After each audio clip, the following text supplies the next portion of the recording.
naman tayo sa another episode ng ating vlogs, Badong Aratilis po. Pag-uusapan natin ngayon, ito po, no, si Risa Hontiveros po. Sa expose po ni dating Congressman Jing Paras, na-expose po to, no, yung pattern po ng behavior ni Risa Hontiveros ay dati na po, from kidnapping to dayaan sa eleksyon hanggang dito po sa tinatawag nating yung impeachment, no? Sanay na pala. Kung pagbabatayan po natin, ito pong mga sinabi ni Congressman Jing Paras, yung pattern po ng ugali nito ni Risa Hontiveros, kaya pala gano'n na lang, no? Ang mga tao po na sanay na sa mga gawain na ganyan, yung pagbabayad sa mga witnesses,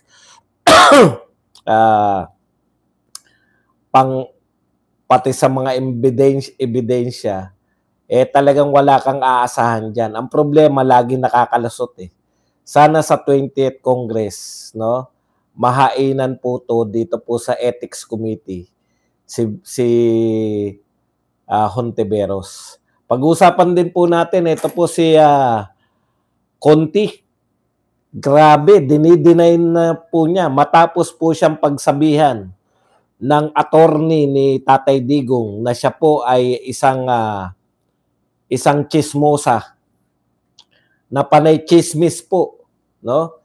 Panay chismis po yung pinalalaganap, at yung mga chismis niya po ay kagyat namang niyayakap nitong mga taga-mainstream media.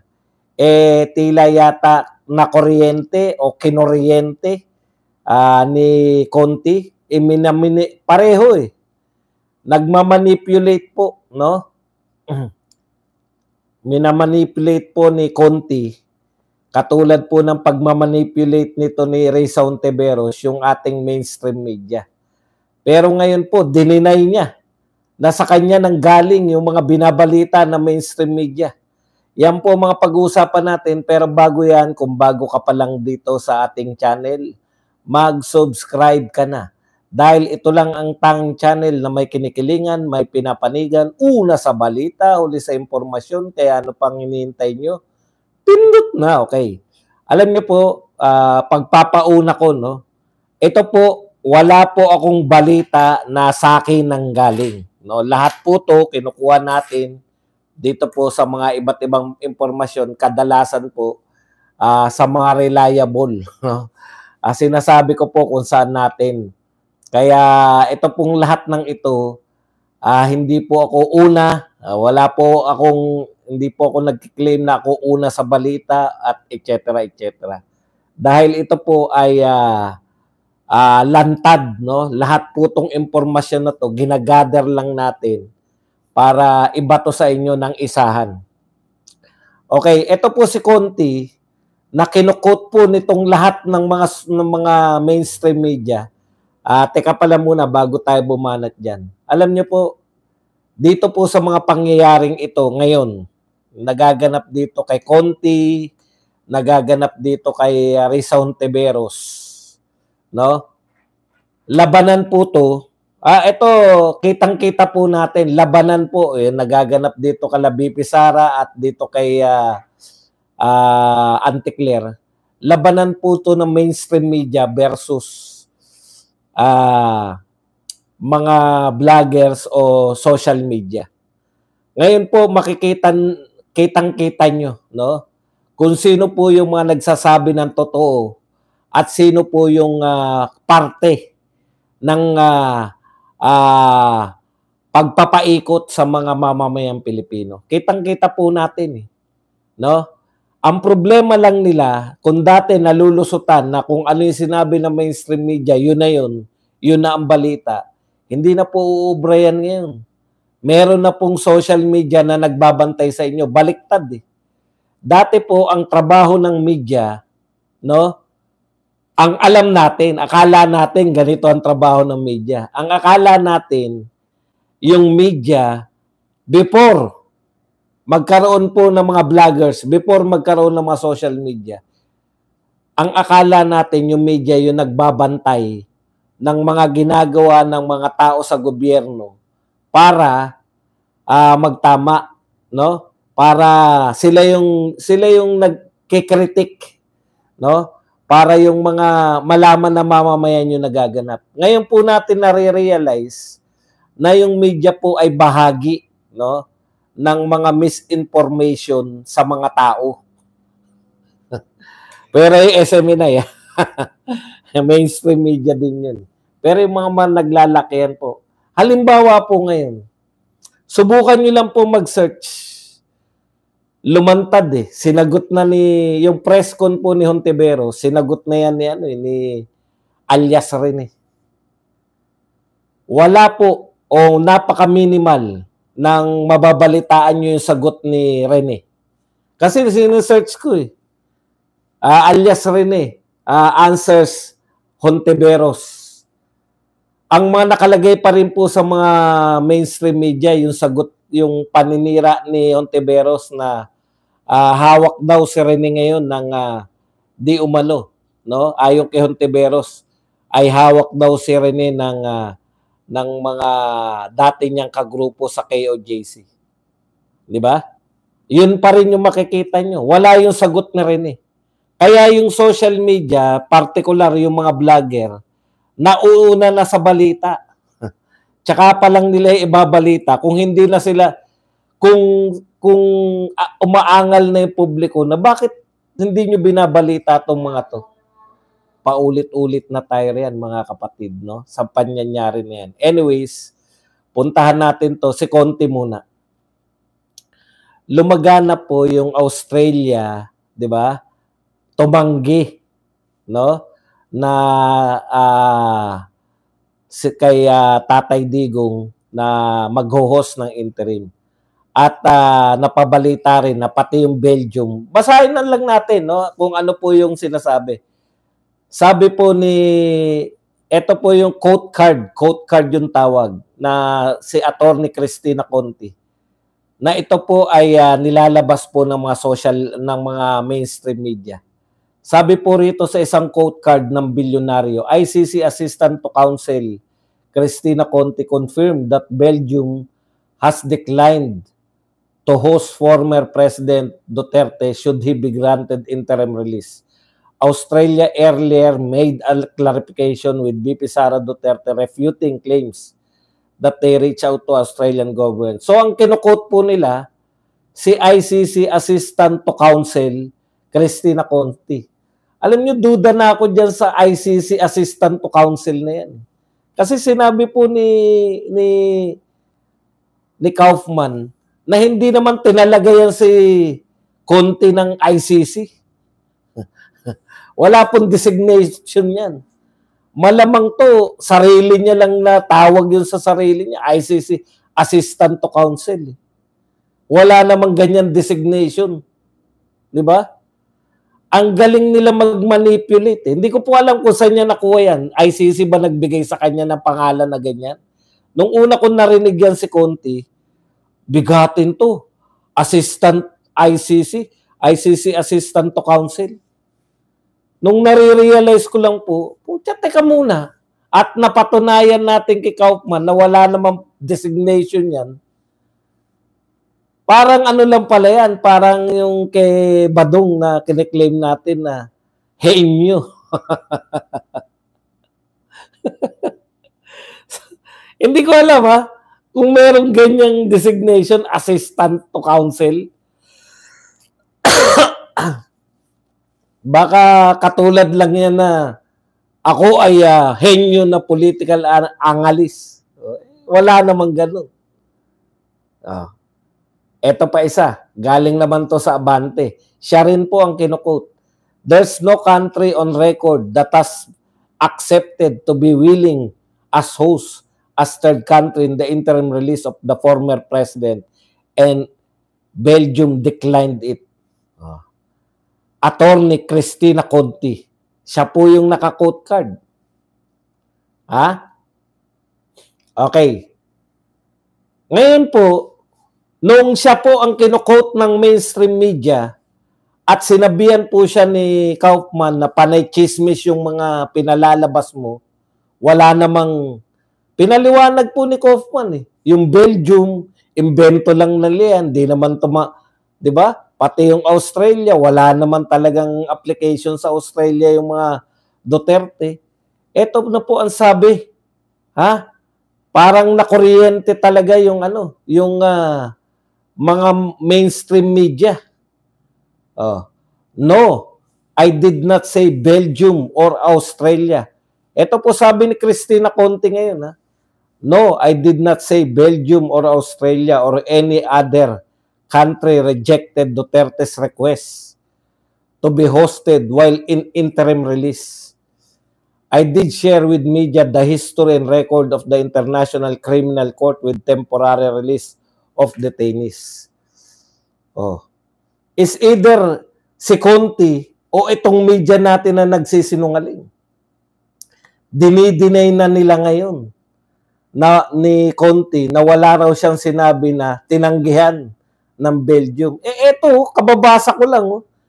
Sabi niya according sa Abante News Online, there's no country on record that has accepted to be willing as host as third country in the interim release of former President, and Belgium declined it. Tignan nyo. Dinecline. Ano ibig sabihin nun? Tinanggihan ng Belgium. Ngayon po, dinideny niya na sa kanya nagmula. Ayan, no? I did not say Belgium or Australia or any other country rejected Duterte request to be hosted while in interim release. Isa sa inyo ng mainstream media ang nagsisinungaling. Hindi kami. Ikaw na mismo nagsabi na hindi galing sa'yo, hindi mo sinabi na nireject ng Belgium. Alam niyo po, etong mga ganito, dapat to iniimbestigahan ng mga TRICOM.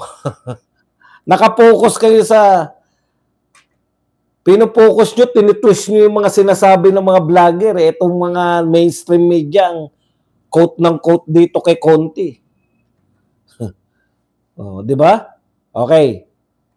Punta na po tayo rito. Naku, ang daming revelasyon nito ni Jing Paras. Matagal na natin to napapanood.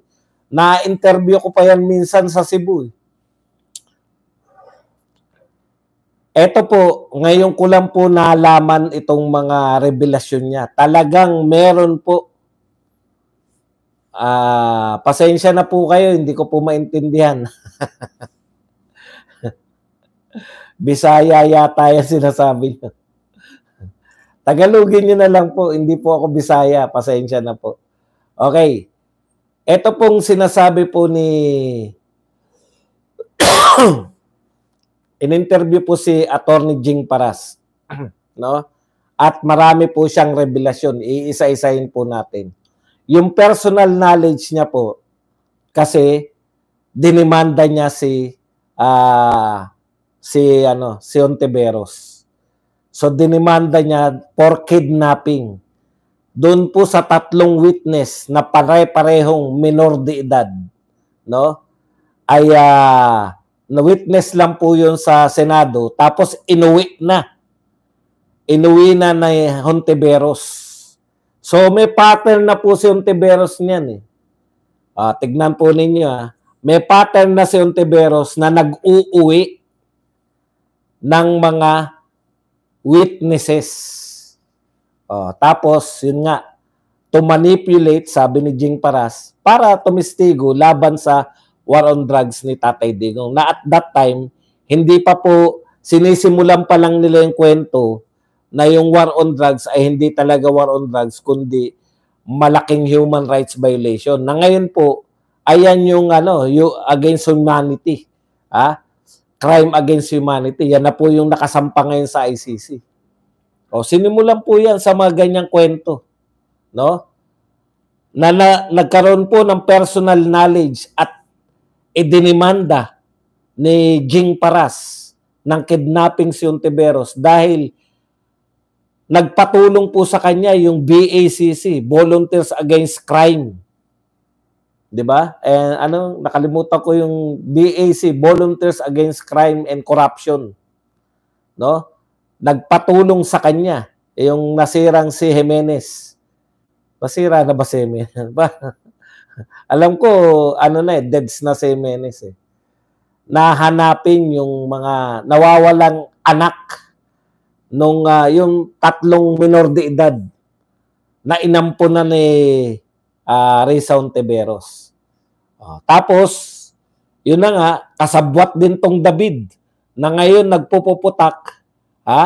David, ngayon, alam ko na ngayon kung bakit, hindi ko po hindi ko po nakukuha kung bakit po sa tagal ng panahon, pumutak tong si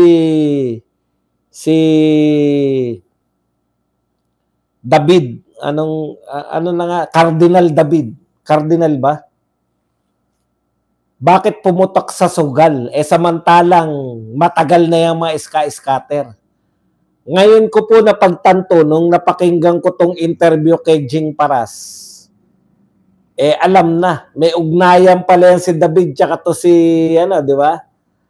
Siya tinuro nung mga, siya yung tumanggap, no? Siya yung kumalinga. Bishop pa lang ba yan? Di ba cardinal na yan? Hindi ba? Alam ko cardinal na eh. Bakit tama nga po ako kung cardinal na siya o bishop pa lang. Anyway, basta si cardinal ba o Bishop David ng Caloocan, siya po yung kumupkup, no? Tapos, yun na nga, balak kunin ng tatay pero dahil na-overwhelm yung tatay na makita yung anak, ayaw pakawalan ng ni David, ayaw ibigay ni David, kaya nagkaroon na po ng nagkaroon na po ng yung tatay, sumama na lang sa kanyang mga anak. Anyways, yun na nga, no? Yun po yung purpose ayon kay Jing Paras. Gamitin itong mga bata na to, yan nga, sa ikakaso, sa naging kaso, no? Sa naging kaso dito sa kay Tatay Digong, eventually magiging kaso niya. Okay. Pero sa pagsasalita ni Jing, yun yung alam ni Jing Paras kasi nagkaroon po siya ng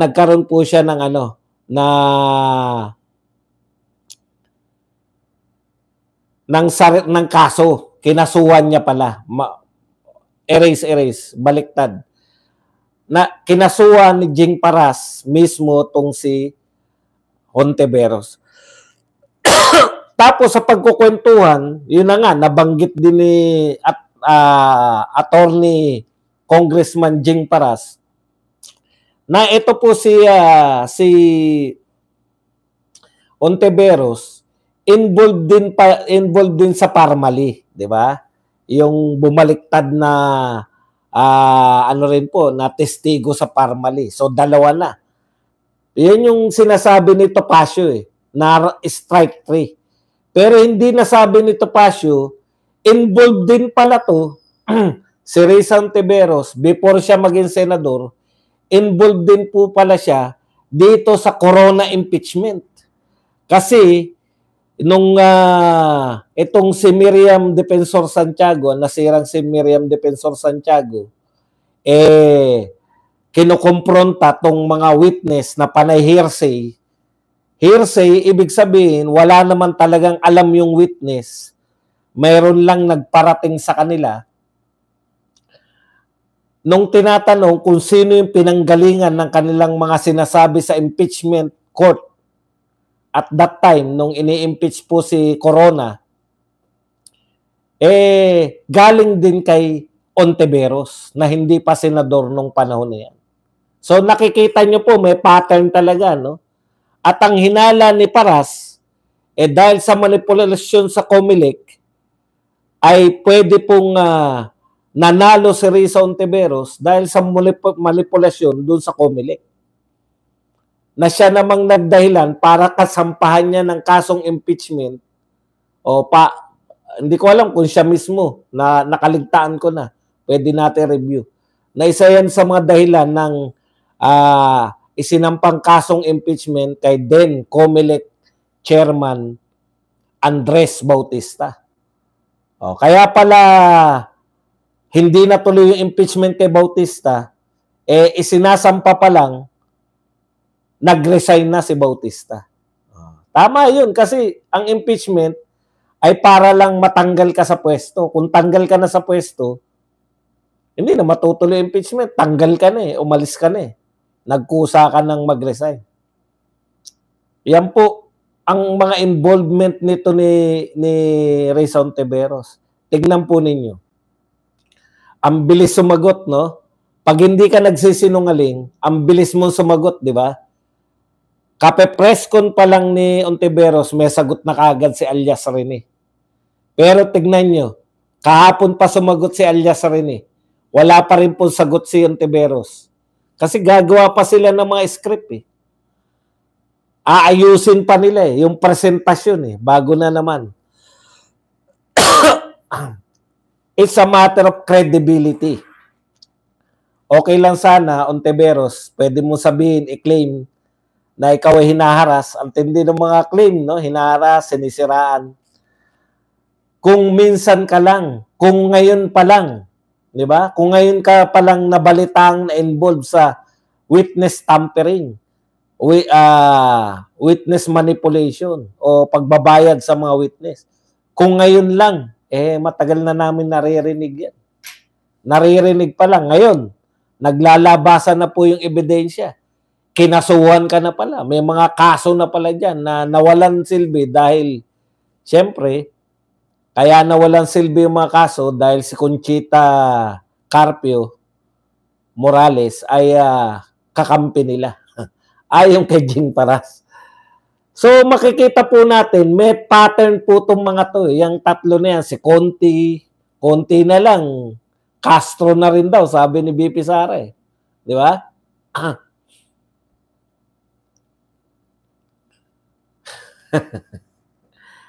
Oo nga.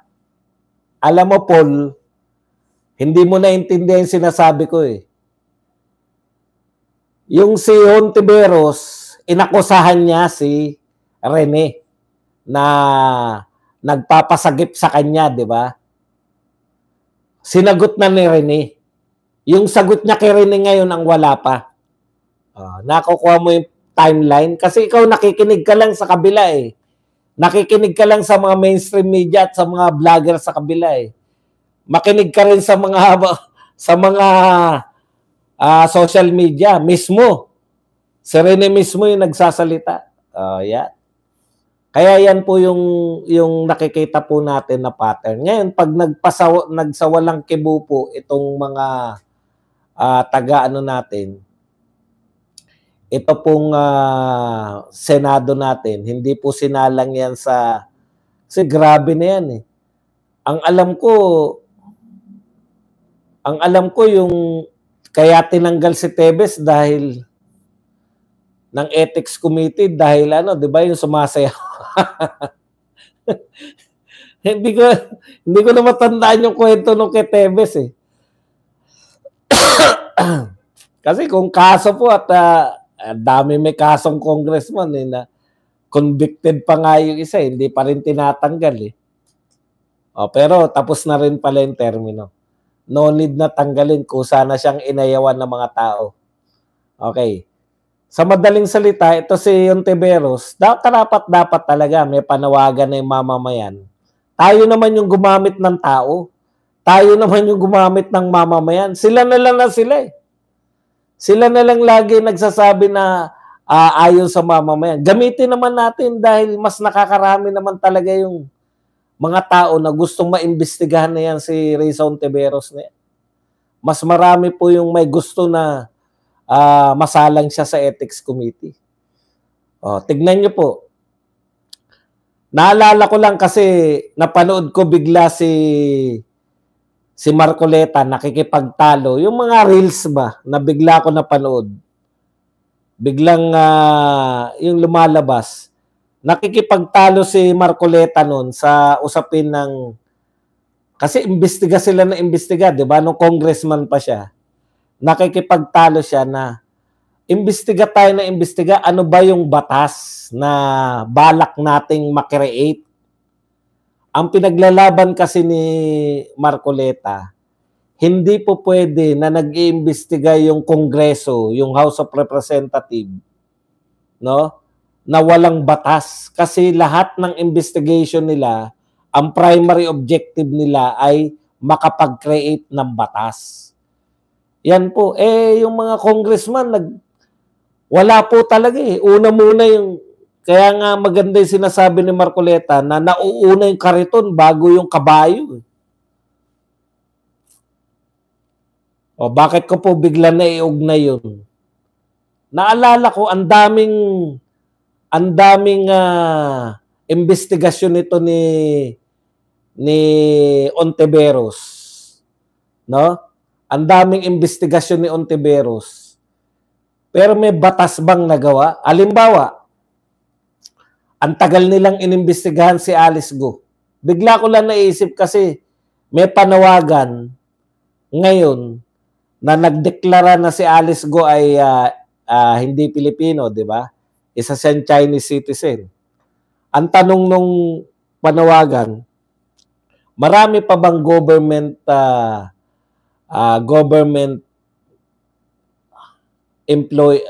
officials? Marami pa bang government officials na hindi Pilipino? Di ba? Kung bubusisiin nyo, malamang meron pa mga senador na di ba? Napapabalita. Kaya lang, wala tayong kakayahang mag-imbestiga eh. Okay. Ang point ko lang, bakit ko po ino-open yan? Ang tagal nyong inimbestigahan si Alice Go. Ngayon, ang panawagan ng isa, sana may batas na magawa para yung talagang yung mga hindi Filipino citizen ay hindi makapaglingkod. Maiwasan tong mga non-Filipinos ay makatakbo sa gobyerno, maging mayor, maging gobernador, o maging senador. Nananawagan ng batas eh. Sabay na isip ko, teka muna, yan yung sinasabi ni Marcoleta eh. Bakit kayo nag-iimbestiga nang wala namang pala kayong balak, no? Nag-iimbestiga na magkaroon ng batas sa iniimbestigahan nila. So, ang purpose nila, para silang mga NBI, para silang mga pulis na nag-iimbestiga para makasuhan yung iniimbestigahan, hindi nag-iimbestiga para magkaroon ng batas. So, sa tingin ko, yan yung maitatama ni Marcoleta pagpasok niya sa Senado. Yung mismong mga hindi, may tinignan lang ako eh. Pakiwan nga muna, baka salita ko ng salita, wala pa pala ako sa ere. One nga muna kung okay naman na ako, yung okay yung video at sounds natin. Para hindi ako nag-aaksaya ng boses. Ayan. Okay naman pala.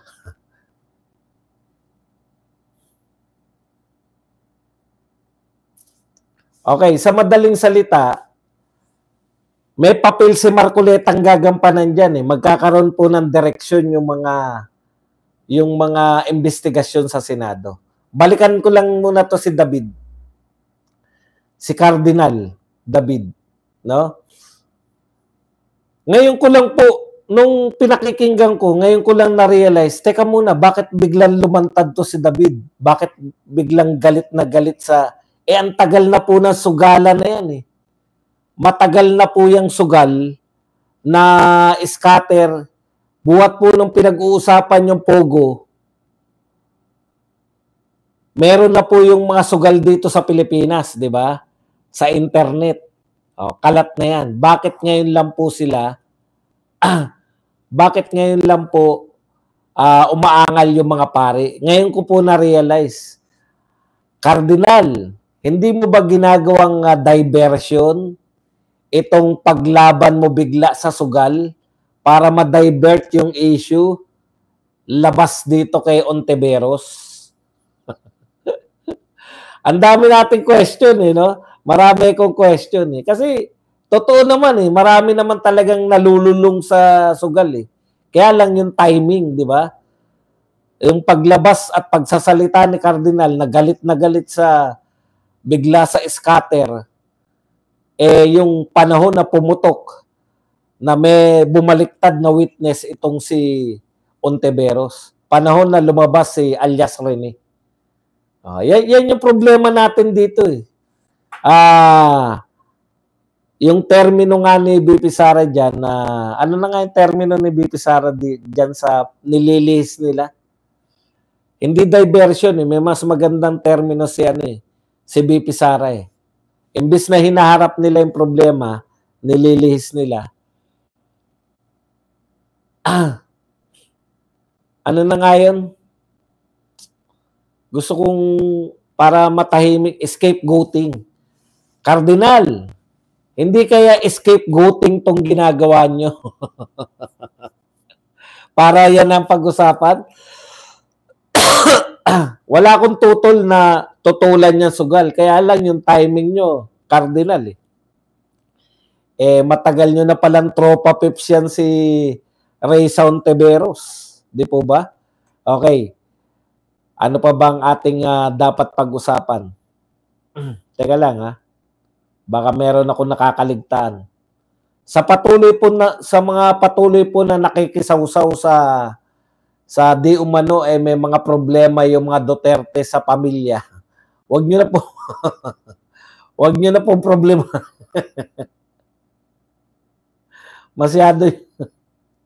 Masyado nyo pang pinaproblema yung mga Duterte. Wala namang pakailaw. Sila nga hindi na problema. Pilit nila pinag-aaway yung mga tao na, yung mga dilawan at kakamping, yung mga sausawero. May sinabi to si Auntie Claire ngayon eh. Nakaligtaan ko lang, hindi ko natantosan eh.